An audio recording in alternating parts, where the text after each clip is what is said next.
दुनिया की largest militarised zone और 70 साल कन्फ्लिक्ट, और इस कन्फ्लिक्ट में लाखों जाने जाने की वजह क्या है? हिंदुस्तान कहता है कि कश्मीर हमारा अटूट अंग है, और पाकिस्तान कहता है कि कश्मीर पाकिस्तान की शहरग है, और कश्मीरी कहते हैं ये मुल्क हमारा है, इसका फैसला हम करेंगे। इस मौजू पर मजीद बहस करने के लिए मैं कश्मीर से आए हुए नेक्स्ट स्पीकर नजीब मुबारकी को दावत देता हूं कि वो दाइस पर तशरीफ लाएं और अपने ख्यालात का इजहार करें।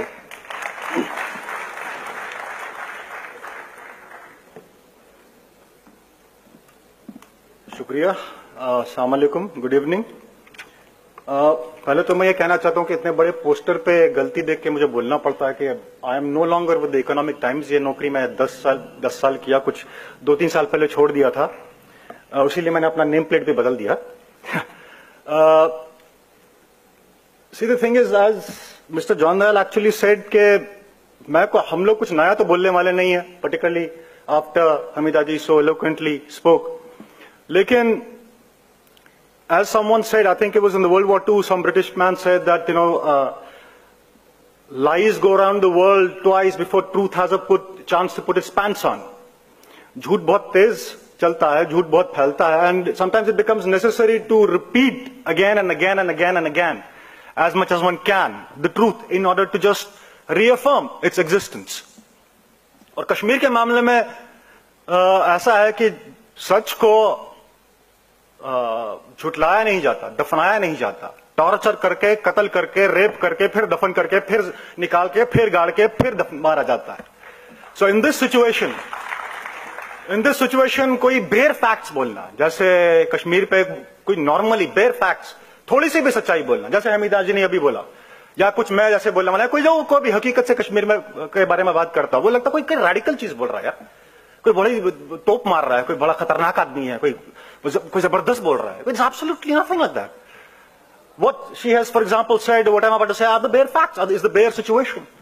Nothing more than that.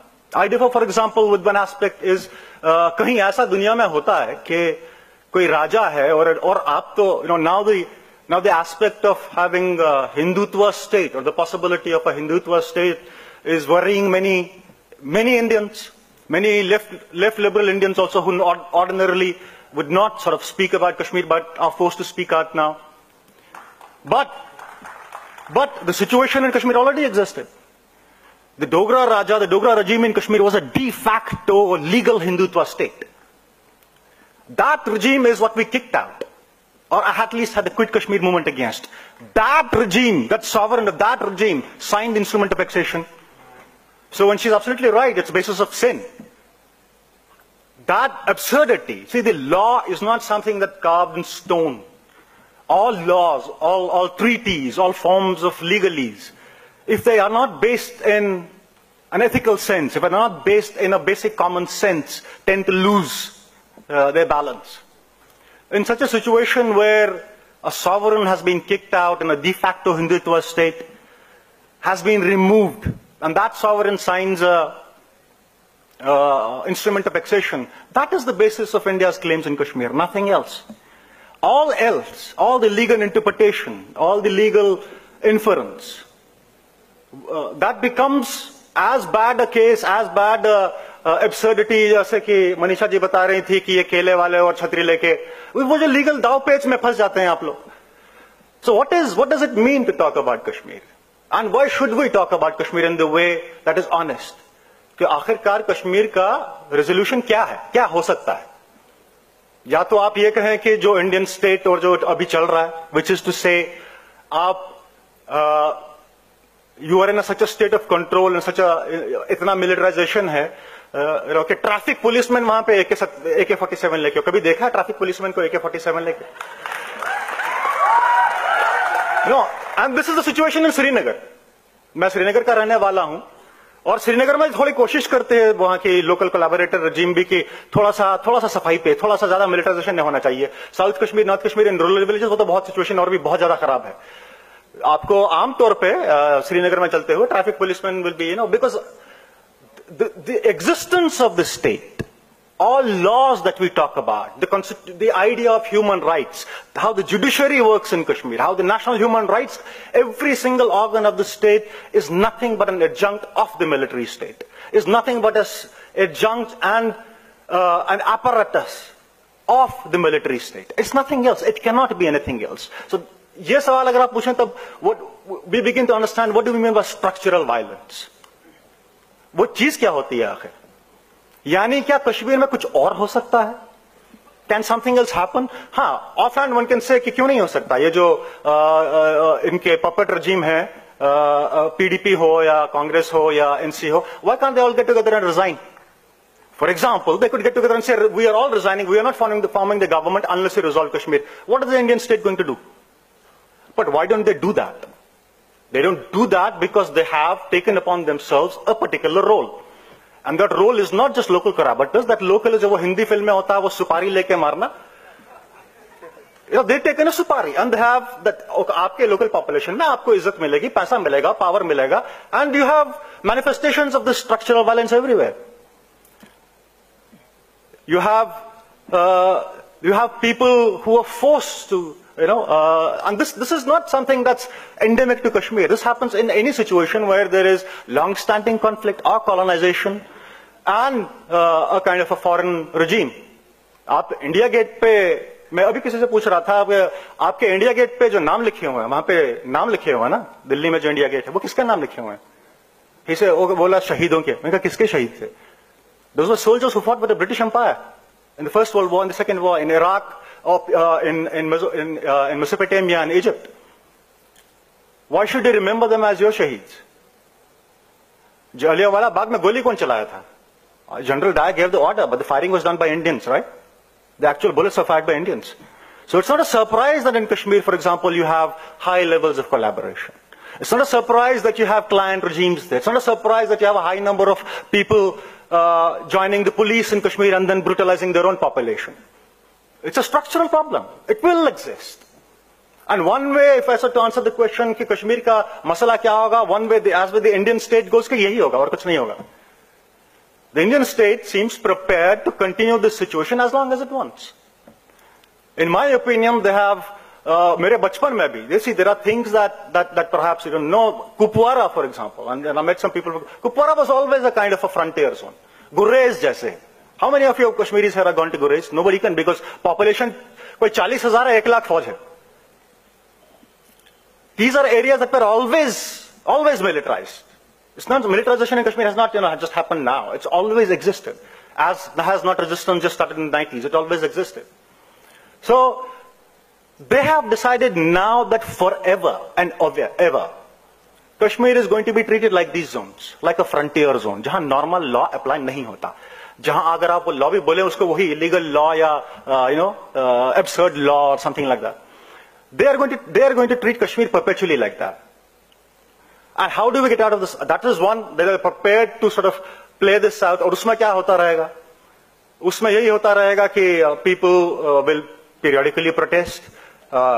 कोई फ्रस्ट्रेट होके, गुस्सा होके बंदूक उठाएंगे, मारे जाएंगे, उनको देख के कुछ और ज्वाइन करेंगे, वो भी मारे. So this cycle will continue. And this is a state of war. And the Indian state is engaged in nothing but a war on the people of Kashmir. And that war on the people can one day perhaps turn into a larger war between states. So if we take the logic of war, either the war on the people or the logic of war between states, that could be one idea of resolution of Kashmir, right? कि आगे जाके भैया कोई जंग मंग होगी, कुछ हो जाएगा, फिर देखेंगे. Or if we are people who actually talk about peace, कि नहीं शांति से होना चाहिए. We don't want bloodshed. I do not want young Kashmiri kids to be. I give a context कि कश्मीरी जात के जिनको ये टीवी पे बोलते हैं कि 500 रुपए ले रहा है पत्थर मारने के लिए और उसकी आंखें चली जाती हैं, मतलब, और किसमें से एक लड़का बोला साले मैं जीन्स 1000 रुपए का पहना हूं, मैं 500 रुपए के लिए पहन.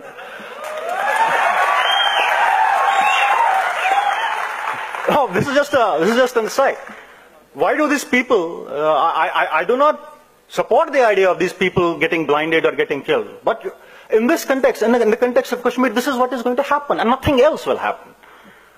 So, अगर कोई कश्मीर के बारे में ये बात करे कि भैया ये वायलेंस चल रहा है, that this is structural and it's endemic, it cannot be anything else. कोई भी आ जाए, आजकल नया ग्रूमिंग चल रहा है, you have the Muftis and the Abdullahs, अब नए ग्रूम किए जा रहे हैं. आप में से जो कश्मीरी हैं वो नाम जानते होंगे. That generation is going to be implanted on you at some point. But is it going to be resolved? The Kashmir campaign is probably the largest, most brutal counterinsurgency pacification campaign in modern history. It's the most brutal, and it's the most complex. And that complexity doesn't exist only in forms of brute physical violence. जब structural violence की बात होती है, ये इसका ये मतलब, सी आप अलीगढ़ में बैठे हैं, बात कर रहे हैं हम लोग, nominally we are apparently free, right? But what state are you in? ये उत्तर प्रदेश है ना, यहां राज किसका चल रहा है? Violence is all around you right now, you are inside violence, right? The absence of manifest violence, यानी अभी कोई पथराव नहीं हो रहा, कोई हमारे साथ गाली गलौज नहीं कर रहा, इसका मतलब नहीं है कि हम वायलेंस के बीच में नहीं सही बोल रहे. The absence of manifest violence does not mean the absence of violence. Kashmir में अगर कल और अगले 5 साल के लिए एक भी आदमी ना मरे, एक भी बच्चे को अंधा ना किया जाए, एक भी जेल में ना जाए, तो एक सीआरपीएफ वाला या एक बीएसएफ वाला, एक आर्मी वाला सिर्फ एक जगह पे खड़ा होकर, that is violence. So that is structural violence, because that symbolizes something. But even that is not going to happen. This cycle will continue. And people, if they talk about ending this violence, as I am doing, as all Kashmiris, many Kashmiris do, as Hamida ji was earlier doing, we will be called the terrorists. We will be called the separatists. The situation simply is that anybody, if you have to, anyone who talks about Kashmir being the brutal military occupation that it is a person of peace. He is talking about peace because he or she is looking at things for what they are. And you cannot address a situation unless you look at things as they are and call them by what they are.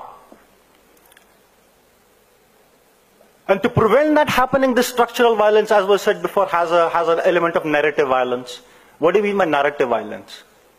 Narrative violence, for example, means thoda sa difference hai, because, when we talk about fascism and Hindutva in India, people talk about कि कुछ था पहले, perhaps there was a better period, and then Babri Masjid happened and the BJP grew to power and now it's worse. In Kashmir that has not been the case. I'm 40 years old. मैंने कश्मीर में राजीव सिंह की government देखी है, राजीव गांधी की, sorry, VP Singh की, देवेगौड़ा की. वो तो फांसीवादी नहीं थे, वो तो हिंदुत्ववादी नहीं थे. हमारा एक चीफ मिनिस्टर लेफ्ट का भी था, इंद्रजीत गुप्ता. मैंने उसके बाद वाजपेयी की गवर्नमेंट भी देखी. Was there any difference in Kashmir? Did anything change in Kashmir during these various regimes? So Kashmir is not contingent.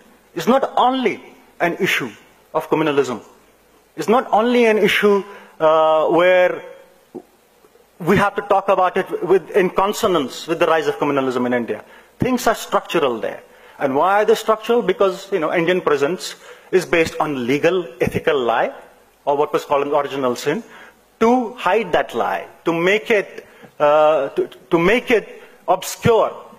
All these lies and inventions and actual violence and physical violence and narrative violences of all sorts are, what does that mean? What does narrative violence mean? The complexity of it is sometimes incredible. For example, the idea of Kashmiri identity. यानी देखिए, कश्मीर को अमूमन बहुत सारे कश्मीरी फ़लस्तीन के साथ compare करते हैं, मगर मुझे नहीं लगता कि वो एक फिलोसॉफिकल लेवल पे कश्मीर का फ़लस्तीन के साथ कंपैरिजन कर सकते हैं, because the violence in Palestine is based on the violence of exclusion.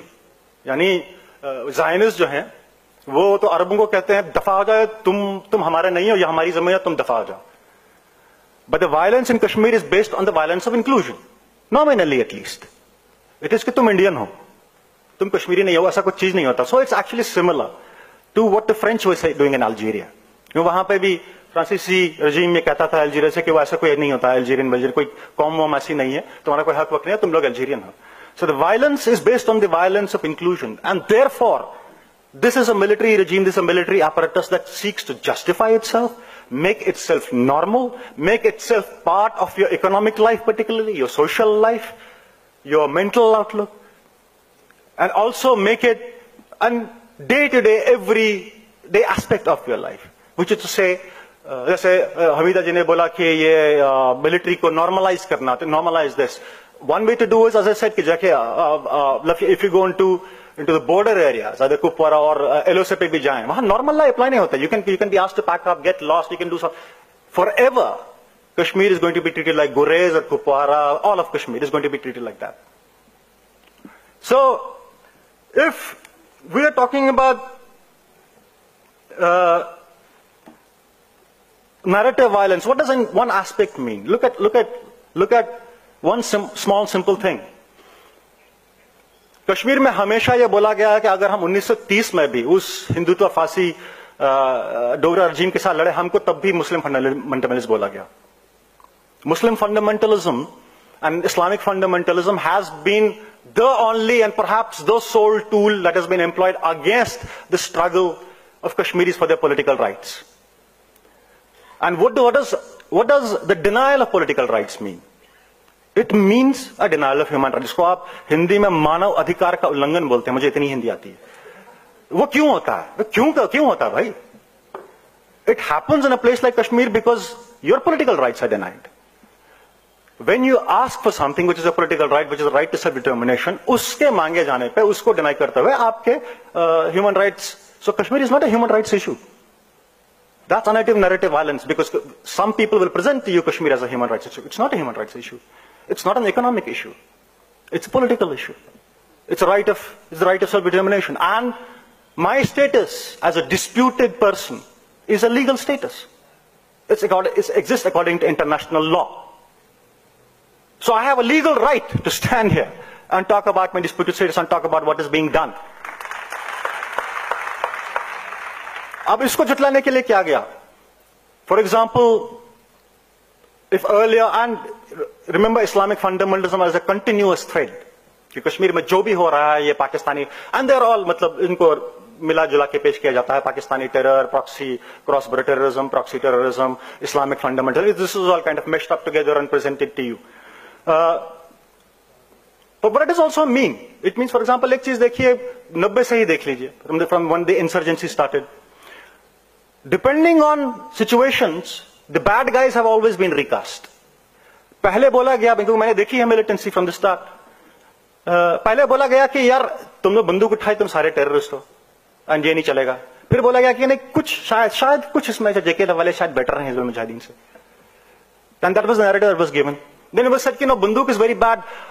This was not something that was said by the state. This was supported by analysts, by political columnists, by the media, by various pronouncements made by functionaries of the state. कि हुर्रियत का पैदा होना और हुर्रियत को अच्छा, ये अच्छी बात है. आप एक्चुअली क्या करो, पॉलिटिकल प्रोटेस्ट करो, लड़ाई झगड़ा मत करो, फिर कश्मीर पे बात करेंगे हम लोग. Did that happen? Then the Hurriyat was cast. अब उसमें से कुछ हॉक हैं, कुछ डव हैं. And then the street protests, when they said कि अब यार तुम सारा don't protest at all, Kashmir is completely calm. When street protests started happening, and which was also a conscious decision by many Kashmiris to try and move from an armed struggle to a street struggle. Those, what they were called agitational terrorists, and this is not just physical violence. This is violence arising out of a narrative. How you change the good and bad people in Kashmir. How you perpetually keep, labeling people. How you perpetually reaffirm who is the good person. And the idea of peace, as I said, how that is presented. मतलब आपके अलीगढ़ में भी कश्मीरी हैं, मुझे बताया गया कोई 1000-2000 करके ऐसे स्टूडेंट है. There will be many of them who will be talking about peace. कुछ अगर हमको बात नहीं करनी है, we don't want to go to this kind of a seminar. यहाँ कुछ हमको क्या करना है, पढ़ाई लिखाई करनी है. Or let's not talk about this. What is that? That is another aspect of the kind of violence Kashmiris have to face. Don't think of them as people who are, scared or just, they may be careerists, they may be people who don't want to talk about it. There may be people, I don't think there are very, very few people or can be who are ideologically committed to the cause of India and India, in Kashmir. It's almost an ethical, philosophical impossibility.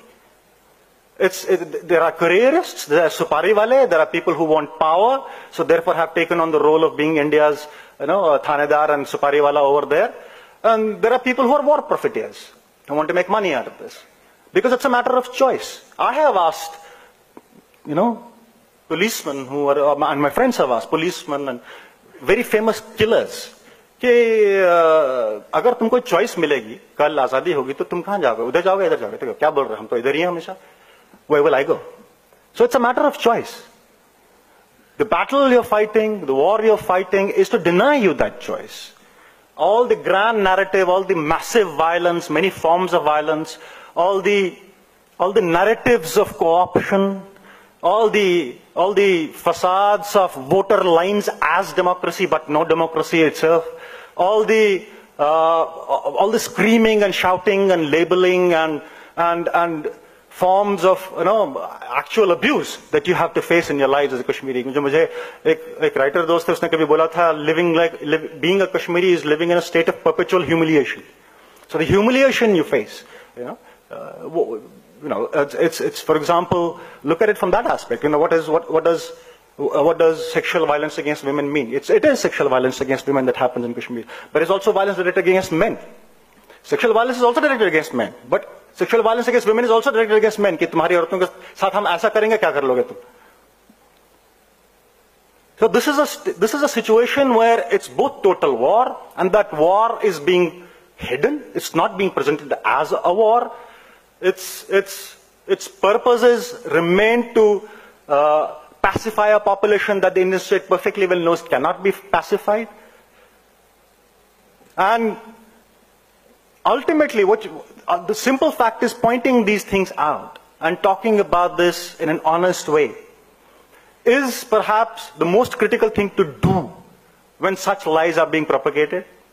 It's also important because short of the Indian state's path of war and then some broader war and violence continuing, only and only if we seek, as I presume many of us would, a peaceful solution, then it becomes incumbent to call things as they are, to begin to call Kashmir for what it is, to begin to refuse to accept it, and perhaps to call for a dialogue. What does a dialogue mean? Dialogue, as Nelson Mandela defined it, is when you sit with your enemy. Is when you sit across from a person who you hate and you have been fighting. You do not determine who sits on the table. But the Indian state also tries to do that. बताया गया ना किसी ने, just to wind up, the problem is because Kashmir is also an international issue of sorts, तो कभी-कभी उभरता है, तो the Indian state gets worried about it, कि internationally फैलना नहीं चाहिए. तो किसी ने कहा कि internationally, when something happens, India tells the world that Kashmir is a bilateral issue between India and Pakistan. To Pakistan, it says internal issue.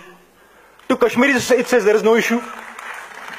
So it's this absurdity, this no issue, and the violences that there is no issue in Kashmir. Anybody who talks about the Kashmir issue and talks about the violence and the militarization, you have to remember, as an ethical point, they are the people who are talking about peace, not anybody else. Thank you.